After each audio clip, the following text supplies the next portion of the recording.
Hello and welcome to ई अध्यापन। आज की इस वीडियो में मैं आपके लिए लेके आया हूँ मार्केटिंग मैनेजमेंट के कुछ क्वेश्चंस जो कि प्रीवियस ईयर के क्वेश्चन पेपर से लिए गए हैं। प्रीवियस ईयर के क्वेश्चन पेपर की जब एनालिसिस की गई तो देखा गया कि ये वे सभी क्वेश्चंस हैं जो हर साल ऑलमोस्ट रिपीट हो ही जाते हैं। तो अगर आप कल एग्ज़ाम देने जा रहे हैं तो इन क्वेश्चंस को ज़रूर देखिएगा। इनके साथ मैंने इनके आंसर्स भी यहाँ पर मैंशन किए हैं। सो चलिए स्टार्ट करते हैं।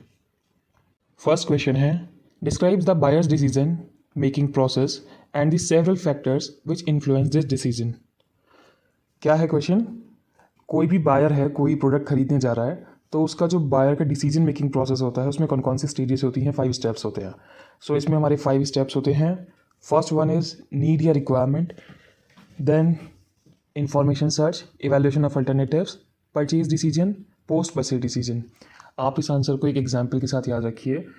सपोज़ कीजिए कि आपके घर में शादी है और आप कोई शादी के लिए कुछ ड्रेस लेने जा रहे हैं।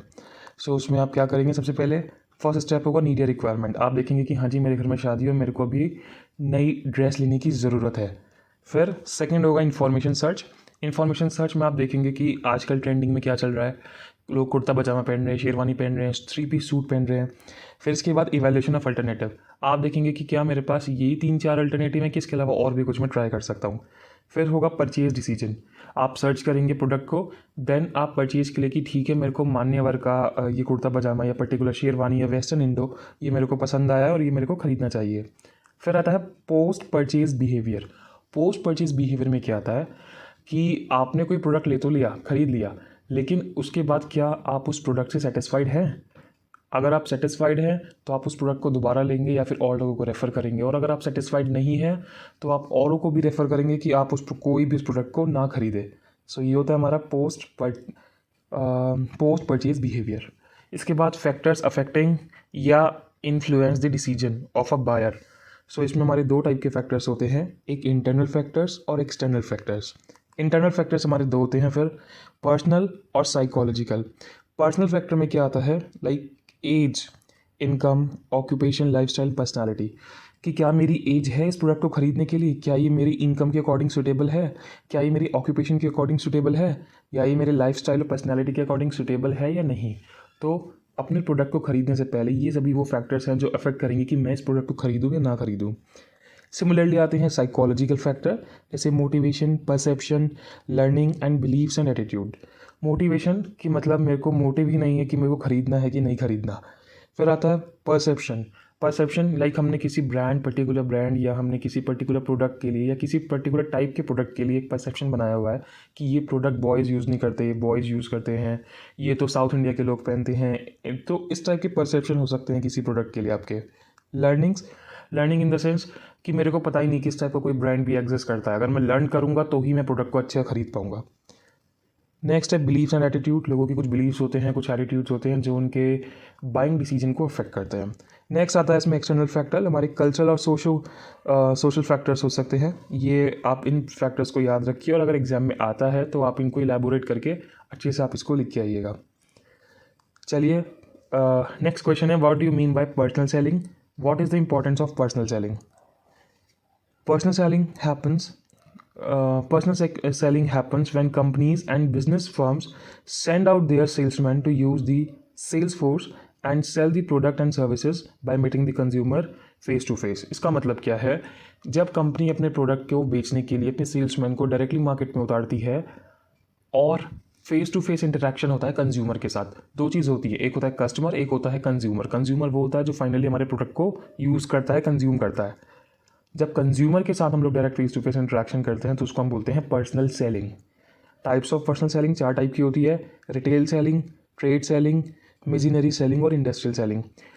रिटेल सेलिंग में क्या होता है? जब आपके जो सेल्समैन होते हैं डोर टू डोर जाते हैं, ठीक है। अगला है इसमें ट्रेड सेलिंग। ट्रेड सेलिंग में क्या होता है? The retailer and wholesaler in bulk.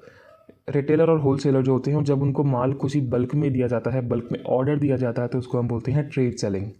Missionary selling क्या होती है कि जितनी डिमांड होती है हमारी रिटेलर की, रिटेलर ने बोला कि मेरे को 2 दर्जन ये वाला प्रोडक्ट चाहिए, 4 दर्जन ये वाला प्रोडक्ट चाहिए, तो उसकी डिमांड के अकॉर्डिंग हम देते हैं, ना कि एक बल्क में प्रोडक्ट दिया जाता है, तो उसको बोलते हैं मिशनरी सेलिंग। इंडस्ट्रियल सेलिंग क्या होती है, इंडस्ट्री के जो इंडस्ट्री से जुड़े जो लोग होते हैं उनको कोई प्रोडक्ट जैसे मशीनरी हो गई आपकी और मशीन से रिलेटेड कंपोनेंट्स हो गए, ये सब सेल करना, इसको हम बोलते हैं इंडस्ट्रियल सेलिंग। इसके बाद है importance of personal selling. It's a two way communication. Two way communication क्यों है? क्योंकि कंपनी के मेंबर इंटरेक्ट करते हैं डायरेक्ट कंज्यूमर के साथ। Due to interaction trust is build up, मतलब कंपनी और लोगों के बीच में, कंज्यूमर के बीच में ट्रस्ट बिल्डअप होता है। Customer at least listen about the product. होता क्या है, आपने टीवी पे ऐड दे दिया, आपने अपने पैम्पलेट डिस्ट्रीब्यूट कर दिया, आपने सोशल मीडिया पे ऐड दे दिया, बट लोग कभी कभी उसको देखना पसंद नहीं करते या फिर उसको स्किप कर देते हैं।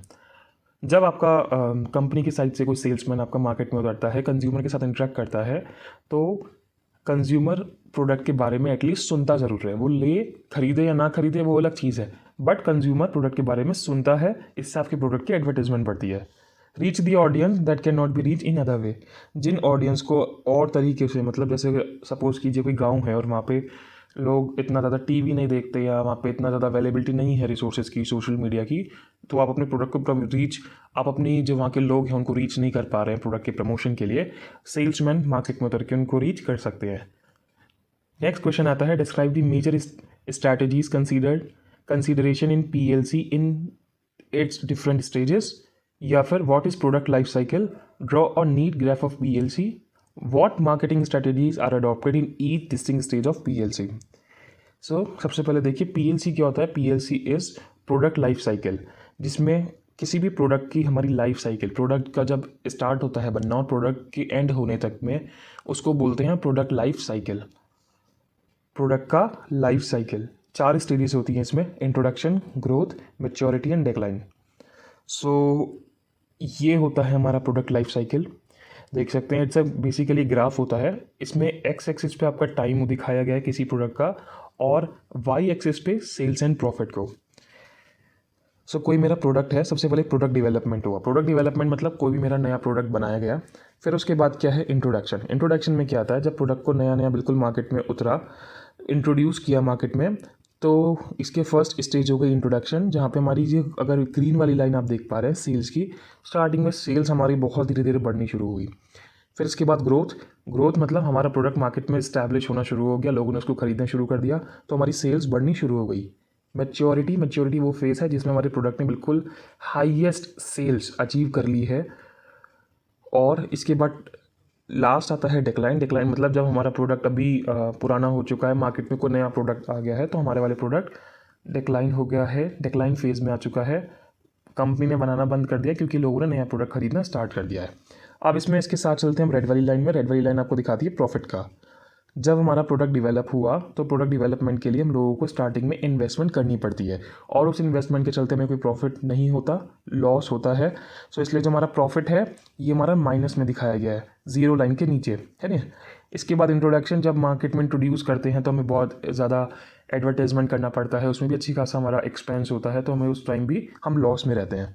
लेकिन जब हमारी ग्रोथ पीरियड स्टार्ट होती है, ग्रोथ में क्या होता है, हमारा प्रोडक्ट ज़्यादा से ज़्यादा बिकना स्टार्ट होता है, तो उस टाइम पे हमारा प्रोडक्ट ग्रोथ करना स्टार्ट करता है, हमें प्रॉफिट मिलना स्टार्ट हो जाता है। मैच्योरिटी फेज में हम लोगों को मैक्सिमम प्रॉफिट मिलेगा, क्यों?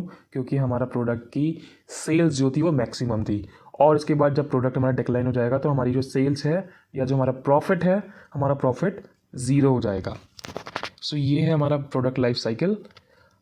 नेक्स्ट आता है इसमें, इनमें प्रोडक्ट लाइफ साइकिल की जो 4 स्टेजेस हैं अलग अलग, इन चारों स्टेजेस में हम कौन सा स्ट्रैटेजीज़ को यूज़ करते हैं, है क्या? देखिए बेसिकली इसमें हम बात करेंगे कैरेक्टरिस्टिक्स की। पहले चारों स्टेज में अलग अलग कैरेक्टरिस्टिक्स हैं। हमारी 5 कैरेक्टरिस्टिक्स यहाँ पे शो की गई हैं, sales, cost, profit, customer and competitor. मतलब जैसे हमारा इंट्रोडक्शन फेज़ था, इंट्रोडक्शन फेज़ में हमारी सेल्स कितनी थी, लो सेल्स थी, फिर हमारी ग्रोथ हुई तो हमारी रैपिडली राइजिंग सेल हुई, ठीक है। फिर मैच्योरिटी में हमारी पीक सेल मतलब हाईएस्ट सेल थी, और हमारा डिक्लाइन फेज़ में हमारी सेल्स भी डिक्लाइन हो गई। इस टाइप से हमारी 5 कैरेक्टरिस्टिक्स डिफाइन की गई हैं चारों स्टेजेस के लिए।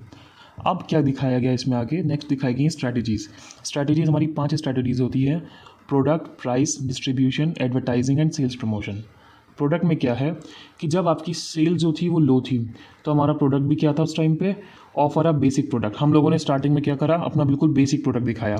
फिर जब हमारा ग्रोथ पीरियड आया तो ग्रोथ पीरियड में हम लोगों ने क्या किया, offer product extension service warranty.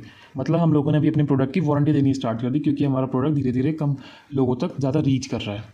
फिर हमारा मेच्योरिटी फेज में क्या आया, डाइवर्सिफाई ब्रांड एंड मॉडल्स। हम लोगों ने क्या करा, उसके बहुत सारे वेरिएंट निकाल दिए या फिर उसके ज़्यादा और ज़्यादा ब्रांड्स बना दिए उसके। डेक्लाइन में क्या हो गया, phase out weak items. Phase out weak items का मतलब क्या है, हमारा वीकली कुछ प्रोडक्ट निकलने लगे और हमने प्रोडक्ट को इतना ज़्यादा प्रमोट नहीं किया। सिमिलरली प्राइस के लिए स्ट्रैटेजीज़ हैं, डिस्ट्रीब्यूशन के लिए, एडवर्टाइजमेंट के लिए और सेल्स प्रमोशन के लिए। ये जब आप इसको समझ समझ के करेंगे बहुत आसानी से हो जाएगा। आपको उसको रट्टा मारने की ज़रूरत नहीं है, जस्ट आप एक बार इस टेबल को पूरा रीड आउट कीजिए समझ समझ के अलग अलग फेजेस के साथ, और आपको ये वाली टेबल लर्न हो जाएगी। चलते हैं आगे। नेक्स्ट क्वेश्चन है, define sales promotion, what are its objectives. या define sales promotion, what are the functions and method. Sales promotion refer to the use of short term incentives to persuade the people to purchase the people to purchase the product or purchase the goods and services immediately. ये थोड़ा गलत हो गया लिखने में। These incentives are discount, free gift voucher, distribution और free samples, rebate etc. मतलब हम लोगों को इंस्पायर करें कि वो हमारे प्रोडक्ट को ख़रीदें, इसको हम बोलते हैं सेल्स प्रमोशन। और वो करेंगे कैसे, हम अपने प्रोडक्ट के ऊपर कुछ ना कुछ रिबेट, मतलब रिबेट का मतलब होता है छूट, ठीक है, कोई छूट दें उनको या अपना कोई गिफ्ट वाउचर दें अपने कंज्यूमर को, डिस्काउंट दें। ये सभी मेथड होते हैं जिसमें हम इस सेल्स को प्रमोट करते हैं। मेरिट्स क्या है, बेनिफिट्स क्या है इसकी, अटेंशन वैल्यू, हमारे प्रोडक्ट हमारे ब्रांड को वैल्यू मिलती है। यूज़फुल इन न्यू प्रोडक्ट लॉन्च, जब हम कोई नया प्रोडक्ट को लॉन्च करते हैं तो उस टाइम पे अगर हम इस टाइप के, आपने देखा होगा कंपनीज देती हैं कि आप by one get one free offer होता है या 30% ऑफ, कुछ स्टार्टिंग में ऑफ देती हैं, इससे हमारे प्रोडक्ट की ब्रांडिंग हो जाती है। Synergy in total promotion effort, इसका मतलब क्या है, प्रमोशन प्रोडक्ट को प्रमोट करने के लिए जो एफर्ट्स लगाने पड़ते हैं उसमें पॉजिटिविटी होती है। सिनर्जी मतलब पॉजिटिविटी। अब हम कौन कौन से मेथड यूज़ करते हैं सेल्स प्रमोशन के, रिबेट मतलब वही छूट देते हैं इसमें हम, डिस्काउंट आपको पता है, रिफ़ंड मतलब आप एक प्रोडक्ट खरीदिए आपको इतने का रिफ़ंड मिलेगा, ठीक है, ऑनलाइन होता है मोस्टली वाला। प्रोडक्ट कॉम्बिनेशन मतलब आप एक प्रोडक्ट खरीदिए आपको दूसरा प्रोडक्ट साथ में फ्री मिलेगा। और for example Hindustan Unilever HUL अपने प्रोडक्ट्स में निकालती है कि आप अपना एक ही वाला चाय की पत्ती खरीदिए तो आपको यहाँ पे साबुन फ्री मिलेगी, तो अपने दो अलग अलग टाइप के प्रोडक्ट को एक साथ कर देती है, सेल कर देती है इस चक्कर में। क्वांटिटी गिफ्ट, इसके अलावा क्वांटिटी मतलब आप ह्यूज बल्क में खरीदिए, बाय 3 गेट 1 फ्री वाला, जैसे आपकी सोप होती हैं mostly. Instant draw and assign gift, इसके अलावा लकी ड्रॉज होते हैं, इसमें यूजेबल बेनिफिट्स होते हैं, फुल फाइनेंस और सैम्पल्स कंटेंसी, तो ये सभी आप देख सकते हैं, इन सभी को आप रीड आउट कर लीजिएगा। नेक्स्ट आता है इसमें, elaborate all steps of new product development in detail. कोई भी नया प्रोडक्ट जब मार्केट में आता है तो उसमें क्या क्या स्टेजेस होती हैं, क्या क्या स्टेप्स होते हैं, उसको आपको यहाँ पे बताना है। First one is idea generation, पहले प्रोडक्ट के आने से पहले एक आइडिया जनरेट होता है कि ये वाला प्रोडक्ट लॉन्च करना चाहिए, नया बनाना चाहिए कि नहीं। फिर आइडिया स्क्रीनिंग कि जो आइडिया आया है क्या वो करेक्ट है। कंसेप्ट डेवलपमेंट एंड टेस्टिंग, जो हमने आइडिया देखा है उसके अकॉर्डिंग कंसेप्ट बनाओ कि हाँ हमारा प्रोडक्ट ऐसा होगा और उसकी टेस्टिंग करो। मार्केट स्ट्रैटेजी डेवलपमेंट, मतलब मार्केट में जो हमारा ऑलरेडी प्रोडक्ट एग्जिस्ट कर रहे हैं, हम उस मार्केट में अपने प्रोडक्ट को कैसे लॉन्च कर पाएंगे, क्यों मेरा प्रोडक्ट मार्केट में एग्जिस्ट करेगा, इन सभी के लिए स्ट्रैटेजीज बनाना।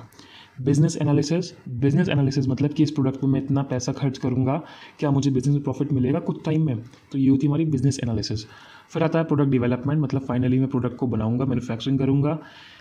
टेस्ट मार्केटिंग, अब उस प्रोडक्ट को मार्केट में हम लोग टेस्ट करेंगे कि हाँ मेरा प्रोडक्ट एक छोटे से एरिया या पर्टिकुलर मार्केट में हम लोग उस प्रोडक्ट को लॉन्च करेंगे और देखेंगे कि लोगों का वहाँ पे कैसा रिएक्शन आ रहा है। कमर्शियलाइजेशन, हम अपने प्रोडक्ट को ग्लोबल लेवल पे या अपने नेशनल लेवल पे उस प्रोडक्ट को लॉन्च करेंगे और फाइनली मेरा जो प्रोडक्ट है वो डेवलप हो जाएगा मार्केट में।